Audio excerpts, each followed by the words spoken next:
Hey, what's up, guys? So, we'll make this one kind of quick today. Um, man, so third term. Is it going to happen? Is it not? A lot of people are going back and looking at their little pocket constitutions, like I seen Bill Maher do recently, I believe, with Steve Bannon, and saying, well, read this. What does this say? What does this say? No president shall run more than 2 consecutive terms. Although we do have historical precedent for 3, if not getting elected to a 4th term, like FDR for World War II. So these things have happened in the past. Also, kind of similar to FDR, his first 100 days trying to destabilize the old world order when he came through with the New Deal, the Great New Deal. That was getting a lot of stuff done within his first 100 days. So you can see some of those similarities still kind of peek their head out here with Trump trying to basically refer to historical precedents with things like that. So he's trying to beat Congress, getting a lot of these things done, whether it's deportations, tariffs, some of the other policies he's also currently making at the moment, whether it's also having to do with the border, Canada, Greenland, Panama, all these things. He's just like hitting them bang, bang, bang, bang, bang. And I think that is to also revert back to that.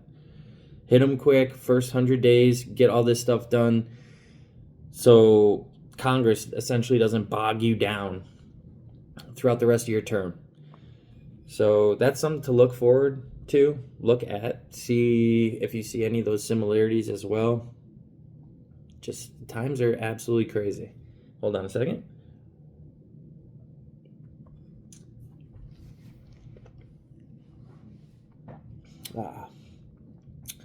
So having said that,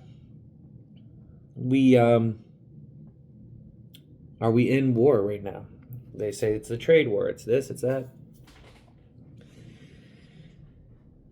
Now, being a pseudo historian, liking history but not literally being a historian, realizing that a lot of times when these huge global events happen, most of the time war, do the nations even know that they're in a global conflict until it's too late, until a hot war starts basically showing up and appearing in different countries and on different fronts? I think we could possibly already be in the beginning of, and maybe already have been in the beginning of World War III. And Trump may be trying to do what he can to avoid this from going kinetic, meaning going toward a hot war with actual shooting and troops lined up against each other, trying to push and jockey for position.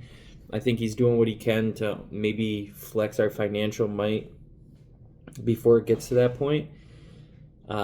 You don't hear too many people talking about this. He's either an absolute idiot for getting us into these trade wars, or he's trying to save the country. But what if there's like that middle road that we're actually already in war, and he's doing what he can to tiptoe around the periphery to not actually get us right into the middle of the war like it seems Europe's trying to pull us into, Israel's trying to pull us into, a lot of our allies would love us to jump headfirst into.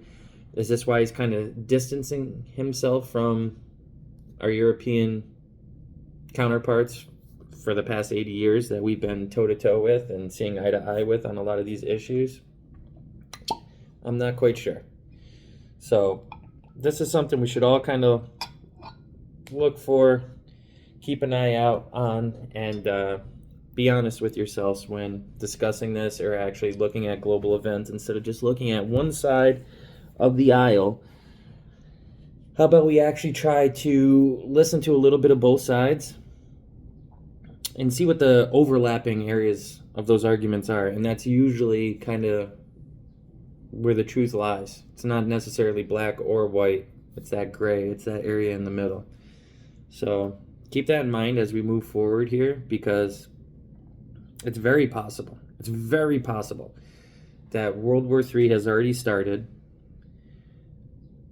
Russia and Ukraine conflict has kind of escalated now into, is it a European continent conflict as we back out and try to proceed with peace talks while the different European leaders of the European Union, each to their own respective countries, are now going back trying to pass either bills or spending budgets or whatever now on military expenditures and rearmaments programs.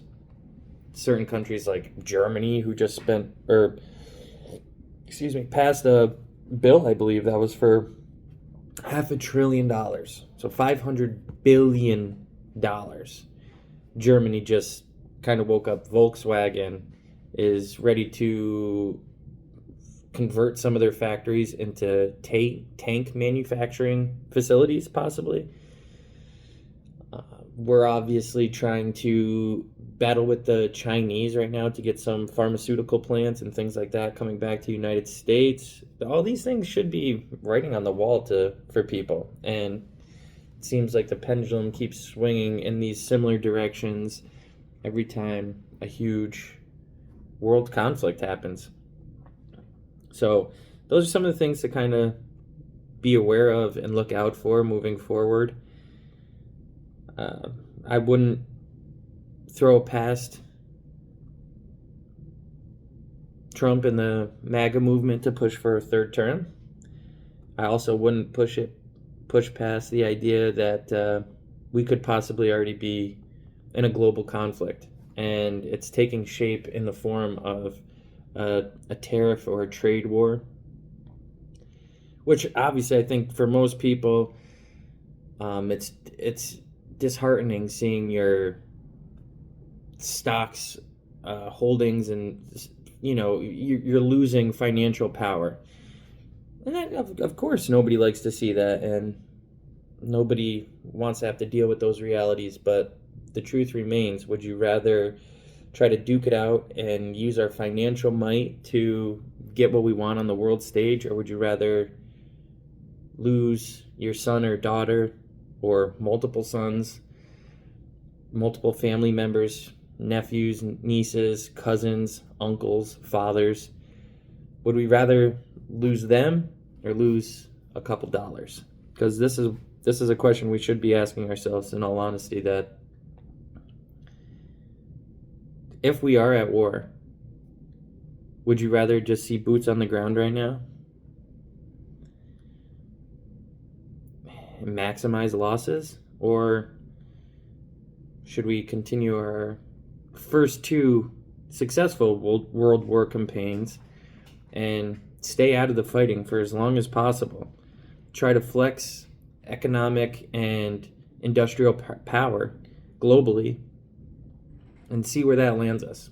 If we're still in a hot war at the end of this, then at least we still have our full fighting force and our full military capabilities behind what could happen, instead of weakening a lot of our military strength by the time the deciding part of the war comes. So these are things we're all going to have to ask ourselves. Cheers, guys.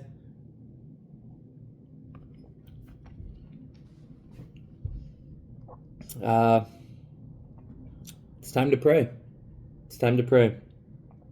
So, Lord, help us. Lord, help us with what's about to come down the pipeline for a bunch of the Americans that are unprepared, even the ones that are. And help continue to guide us towards what's true and what's right in God's eyes. Right, guys? So, love to hear a couple of your comments down below. I would definitely comment back. This channel is far from getting bogged down with everybody else's comments that I could easily read somebody's comment and respond. So that's all I got. All right, guys, take it easy. Have a good one.